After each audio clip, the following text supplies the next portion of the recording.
I think we've now sorted out that issue, because that may be a narrative that does not necessarily relate with the young people or the Gen Z of this nation. Let's listen.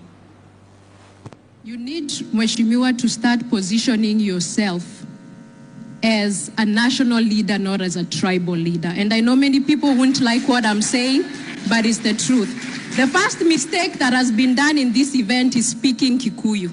I watched a speech about you in Boston, and the speech was a good speech, but there's something you said that Kikuyus tuko economic, are more hardworking, I'm paraphrasing, economic, we've grown the country. But we have done that because we are a beneficiary of the system of Jomo Kenyatta. Are you able to put my reply? Please do that here live now. I was very happy with that young girl.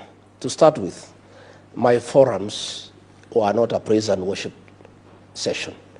I didn't want people to come and praise and worship me and agree with me 100%. I was very happy to have negative criticism and had an opportunity to explain to the young girl that when I speak to people, my work is to give them hope and to give them encouragement.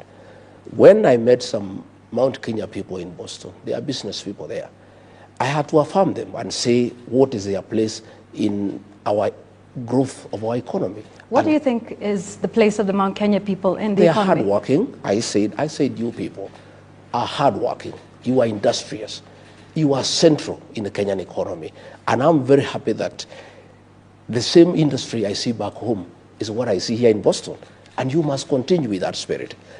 Those people who I met in Boston were from the Mount Kenya. I speak their language. I had no business speaking to them in English because I was in Boston. The fact that I was in Boston did not make me English. I was still Kikuyu. They were all Kikuyus. They had called me for a boozy in a traditional way because I'm an elder. And they said, we have an organization here from home. We want you to come as an elder. We give you boozy. And when I rose to speak to them, I spoke to them in our language. And I just talked to them about industry, about working hard.